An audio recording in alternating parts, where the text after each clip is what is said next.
So when I graduated high school, I was 17 years old. I enlisted in the Army the next week just to get out of that town. The snow was red with blood. The German offensive tore through Belgium like a spear, and the men holding the line knew what happened to those who surrendered. Malmedy had made that clear. In the middle of this chaos, one 19-year-old American private stayed behind on a narrow bridge, armed with little more than a bazooka and sheer defiance. He wasn't a commander, he wasn't famous, and he wasn't supposed to live through that day. They said tanks cannot operate in this terrain, and the most you're going to get is a few infantrymen infiltrating. Well, it's about 4 o'clock the next morning, here come German tanks bumper to bumper. Yet somehow, Francis Sherman Currey held the line. But why did German SS troops, known for their ruthlessness, hesitate when they encountered him? Here's why Francis Sherman Currey was the scariest soldier of World War II. A World on Fire. December 1944. Europe was supposed to be winding down toward the end of the war. Allied forces had liberated France, pushed into Belgium, and were preparing to cross into Germany. But Adolf Hitler had one last move, a massive counteroffensive meant to split the Allied front, capture the port of Antwerp, and force a negotiated peace on German terms. It became known as the Battle of the Bulge, the largest and bloodiest battle fought by U.S. forces in World War II. The Ardennes forest, usually quiet in winter, exploded with gunfire and artillery. Over 200,000 German troops, backed by 1,000 tanks and assault guns, slammed into unsuspecting American units. The weather worked in their favor. Fog and snow grounded Allied aircraft, cutting off the support troops had come to rely on. It was chaos. At the spearhead of this assault were the 1st SS Panzer Division. These were not ordinary soldiers. They were battle-hardened Waffen-SS troops, infamous for their brutality. In earlier campaigns in Russia, the men earned the nickname Blowtorch Battalion for their scorched earth tactics, burning villages and leaving nothing alive. They carried that same ruthless reputation into the Ardennes. On December 17, 1944, that brutality came into full view at the Malmedy massacre. A convoy of American soldiers from the 285th Field Artillery Observation Battalion surrendered to Panzer Division men near Bagnères, Belgium. They expected captivity. Instead, they were herded into an open field and gunned down.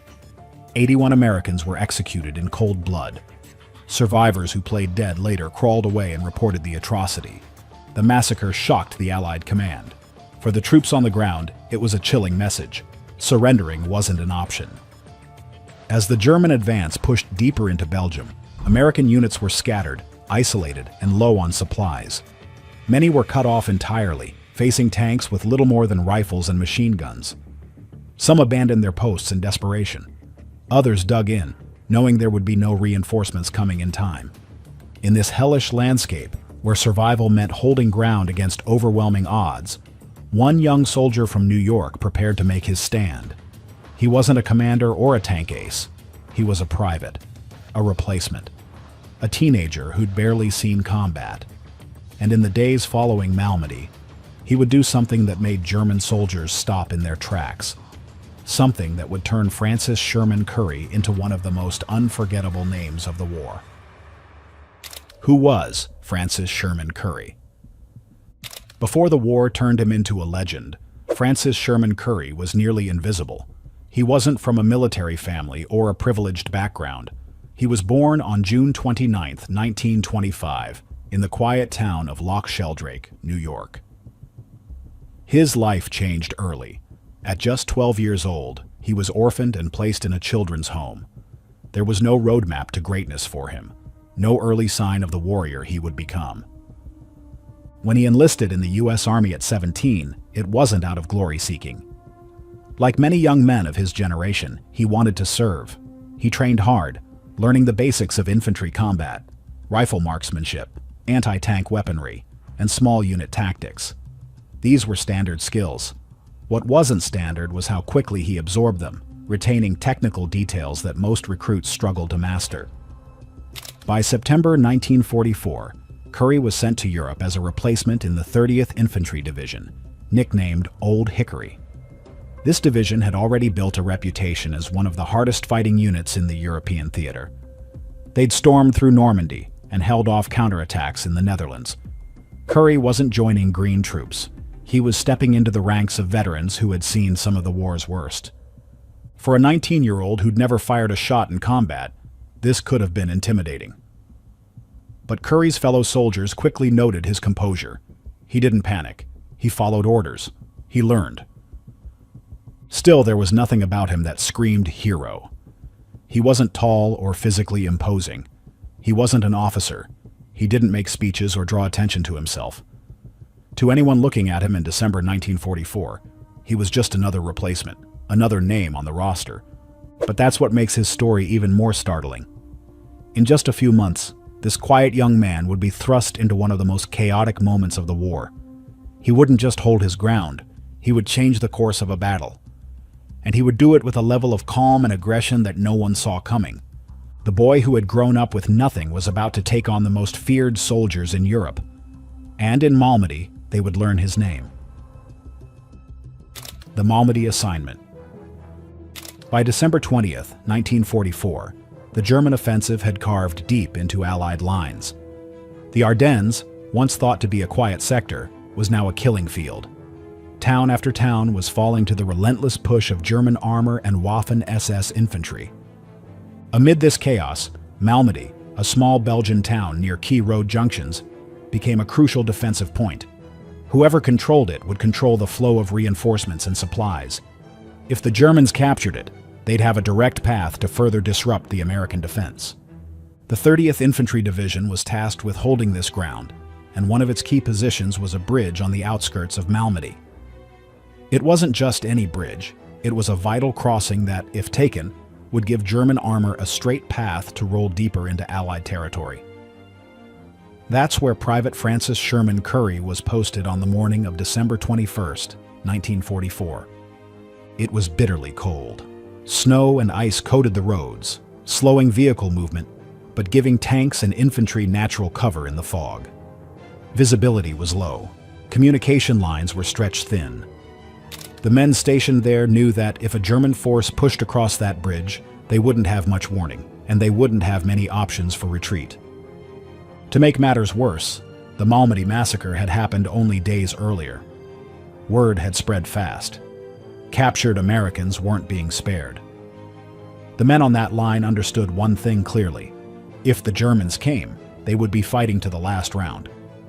Currey was there with other infantrymen and supporting anti-tank crews, but the German advance had already been brutal. Anti-tank positions had been smashed. Units were withdrawing or being overrun. The enemy wasn't just coming, they were coming with armor and momentum. And then, without warning, it began. German artillery opened up, pounding the area around the bridge. The air filled with the scream of shells. Soldiers dove for foxholes and ditches. It was the classic prelude to an armored assault. Soften the defenses, then roll in the tanks. Currey didn't panic. He watched. Through the smoke and debris, he spotted movement. A German tank emerging from the haze, edging its way toward the bridge. Then another. Most soldiers would have stayed in cover, waiting for orders. Currey didn't.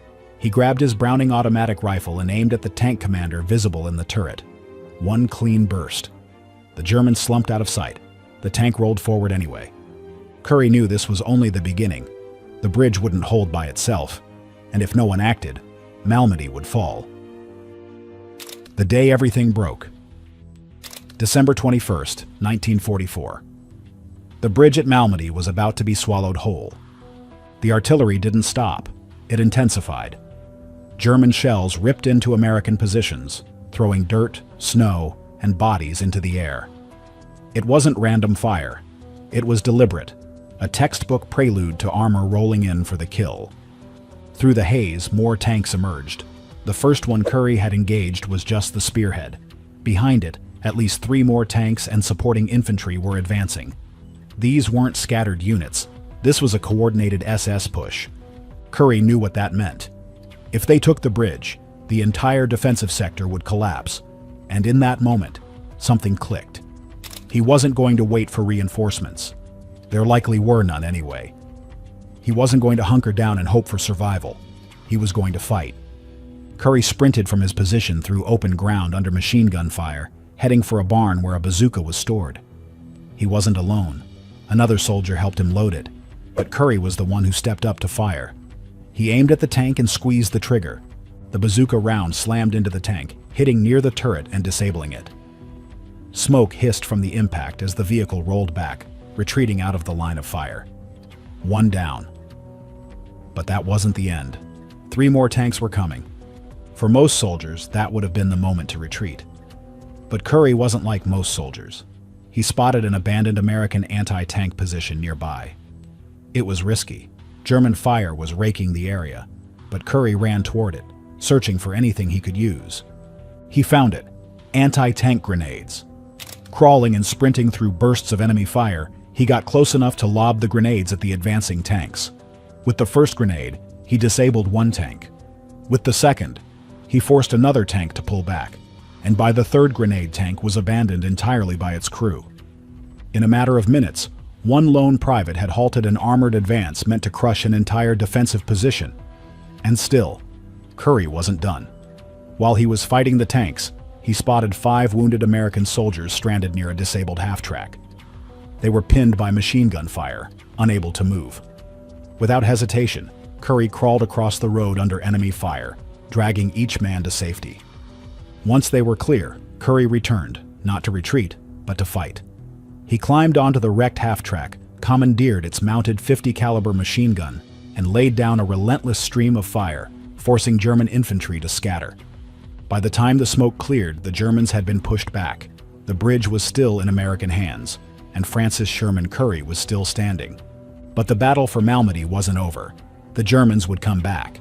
And the quiet 19-year-old from New York wasn't finished showing them just how dangerous one soldier could be.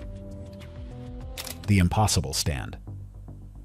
Francis Sherman Currey should have been dead. By every calculation, a lone private with a Browning, a bazooka, and a handful of grenades should not have been able to stand against a coordinated Waffen-SS armored assault. Yet, for reasons that would puzzle even the enemy, he did. The bridge was still contested. The Germans weren't retreating completely, they were regrouping. Infantry dug in, taking up firing positions. Tanks edged cautiously, avoiding the killing ground where Currey had wrecked their advance. But Currey wasn't just holding the line, he was dictating the fight. After clearing the bridge with anti-tank grenades, he repositioned himself, crawling back toward the disabled half-track where he'd mounted the .50 caliber machine gun. With the weapon stabilized, Currey unleashed controlled bursts at German infantry, pinning them down and cutting off their support for the remaining tanks. It wasn't wild shooting. It was precise, deliberate suppression. The Germans responded with heavy fire. Bullets chewed into the wreckage around him. Mortar rounds landed close enough to rattle his teeth. Any normal soldier would have abandoned that position. Currey stayed, and when the machine gun overheated and jammed, he didn't stop. He switched to his Browning automatic rifle, pouring fire into German positions until they were forced to withdraw deeper into cover. But the SS weren't done. They had tanks still capable of pushing through, and if they coordinated one more strong assault, the bridge and the men behind it would fall. Currey made sure that didn't happen. Moving with an almost mechanical calm, he scavenged Panzerfausts, German single-shot anti-tank weapons, left behind by retreating infantry. Using the enemy's own weapons, he stalked the field, firing at the remaining armor with unnerving precision. The effect was devastating. Crews abandoned their tanks rather than risk being blown apart. The advance sputtered and died. By this point, Currey had done more than hold his ground. He had single-handedly broken the momentum of an SS offensive, a feat that would normally require a coordinated squad or an anti-tank team. And he did it under constant fire, at just 19 years old. When the shooting finally stopped, the bridge was still in American hands. The 5 wounded men Currey had rescued were alive, and the German assault had been blunted. It was over, at least for now. For his actions that day, Currey was later recommended for, and awarded, the Medal of Honor, the highest military decoration the United States can bestow. But even medals can't fully capture what happened at Malmedy. This wasn't simply one soldier doing his duty. This was one soldier redefining what was possible on a battlefield. and the truth of why the Germans hesitated, why they pulled back instead of overwhelming him, wouldn't become clear until much later. A hero nobody saw coming. When the smoke finally cleared, the bridge at Malmedy was still in American hands. German armor had retreated. The wounded men Curry had dragged to safety were alive. And somehow, the quiet, wiry private who had manned that position was still standing. To the men who witnessed it, the scale of what Curry had done was hard to comprehend. He had acted alone, with no orders, improvising in real time. He had faced Waffen-SS troops, men infamous for their ruthlessness, and forced them back. It wasn't luck. It wasn't chance. It was deliberate, calculated action that had stopped a German advance dead in its tracks. In the immediate days following the battle, Curry's story spread through his unit. He wasn't a loud or boastful man, but the men around him knew what they'd seen. Word reached his commanders quickly. By March 1945, his company commander had formally recommended him for the Medal of Honor, citing his extraordinary heroism and decisive action in the face of overwhelming odds.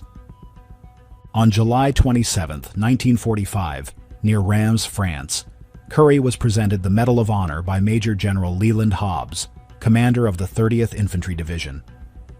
The official ceremony followed in August, after the fall of Berlin, but the honors didn't stop there. In addition to the Medal of Honor, Curry received the Silver Star, Bronze Star, 3 Purple Hearts, and Belgium's Order of Leopold. His own division commander wasn't the only one impressed. General Dwight D. Eisenhower, the Supreme Allied commander, reportedly told Curry that his actions at Malmedy had shortened the war by 6 weeks, a staggering assessment of the impact one soldier could have on the battlefield. Yet despite the accolades, Francis Sherman Curry didn't act like a war hero. He didn't seek the spotlight. After the war, he joined the Veterans Affairs Medical Center in Albany, working quietly as a counselor to other veterans. He later ran a landscaping business and eventually worked in hotel convention planning in Myrtle Beach. He never bragged. He rarely spoke about what happened. To the world, he was a decorated soldier. But to those who faced him at Malmedy, he was something far more unsettling. The Waffen-SS who met him on that bridge didn't just lose tanks or men, they lost their nerve. But why? Why did hardened German soldiers hesitate against a single 19-year-old private? The answer would reveal why Francis Sherman Curry wasn't just brave, he was terrifying. Why Francis Sherman Curry was the scariest soldier of World War II. So why did Waffen-SS tank crews, elite, battle-hardened soldiers, hesitate? Why did they pull back from one bridge held by a single 19-year-old private? Because Francis Sherman Curry didn't fight like one man. On that day at Malmedy, he created the illusion of a larger force. The rapid, precise way he moved, switching positions, scavenging weapons, and striking from unexpected angles, made the enemy believe they were walking into a coordinated ambush. They weren't. It was just Curry. But in war, perception can be more powerful than reality. Most infantrymen stayed pinned down under tank and machine gun fire. Curry did the opposite. He ran at the enemy. He fired bazookas at close range. He used captured Panzerfausts, weapons designed for German hands, and turned them against their owners. This wasn't reckless courage. It was psychological warfare. To the Germans, his actions didn't make sense, and soldiers fear what they can't predict. That day, he fought like an entire unit. Curry's ability to transition between roles, anti-tank specialist, machine gunner, medic rescuing wounded men, created confusion. The SS didn't know how many Americans they were really facing. Was this a squad? A platoon? Reinforcements? They couldn't tell. That uncertainty slowed their advance and forced them to retreat. While panic was spreading amongst the Germans, Curry was aggressive but calm. In a firefight where any wrong move meant instant death, he acted with surgical precision. That kind of composure under fire is unnerving to any opponent. It makes them wonder, what does he know that we don't? Suddenly, the enemy was the ones feeling scared. German SS troops thrived on intimidation. Massacres like Malmedy were designed to terrorize their foes. But at that bridge, they were on the receiving end. Curry's aggression, his refusal to retreat, and his effectiveness with improvised weapons made them hesitate. In combat, hesitation is fatal. This combination, adaptability, fearlessness, and psychological manipulation, made Francis Sherman Currey terrifying to face. He wasn't a berserker, blindly charging tanks. He was a hunter, calmly dismantling one of the deadliest fighting forces of the war piece by piece. That's what separates him from other heroes of World War II. He didn't just survive the impossible. He made the enemy believe they were outmatched by a ghost. That's why Francis Sherman Currey wasn't merely brave. He was the scariest soldier of World War II. A lone private who shattered the confidence of an elite SS division and left them wondering what, exactly, they had just faced. Legacy of a Ghost. When Francis Sherman Currey left the battlefield, he didn't bring the war with him. Unlike many Medal of Honor recipients who became public figures, Currey chose a quieter path. After leaving active duty in 1946, he dedicated his life to helping others. There were no speaking tours, no memoirs, no fanfare. Yet, his legend only grew. The men who had been there knew what they saw, a one-man stand that saved lives and stalled a German advance. For them, Currey wasn't just another soldier. He was the reason they made it home. His recognition extended beyond medals. In addition to the Medal of Honor, Silver Star, Bronze Star, 3 Purple Hearts, and the Order of Leopold from Belgium, Currey's story became part of military study programs, showing future soldiers how adaptability and psychological dominance can change the course of a battle. He even became the first Medal of Honor recipient to be immortalized as a G.I. Joe action figure, introducing his story to younger generations who might otherwise never learn his name. His real-life actions were also adapted into scenarios for video games like Medal of Honor, turning his battlefield improvisation into teachable moments of tactical brilliance. But Currey himself never saw any of it as extraordinary. In his mind, he was just doing his job, protecting his fellow soldiers, holding his ground. He passed away on October 8, 2019, at the age of 94. The quiet, unassuming man who had once single-handedly stopped a Waffen-SS advance died peacefully in New York, far from the frozen bridge where his legend was born. His story is more than a tale of wartime heroism. It's a reminder of what makes a soldier truly terrifying to his enemies. It isn't rage, it isn't brutality. It's the ability to remain calm, adapt under pressure, and turn fear back on those who would wield it. On that day in Malmedy, Francis Sherman Currey became something the Germans couldn't understand, a lone ghost who fought like an entire army. And that is why his name still carries weight. Not because he wanted to be remembered, but because no one who faced him could ever forget that he was the scariest soldier of World War II. Do you think a single soldier like Francis Sherman Currey could have this kind of impact in modern warfare today, or was he a product of a different kind of war? Let us know your thoughts in the comments. Thanks for watching. We'll see you in the next video.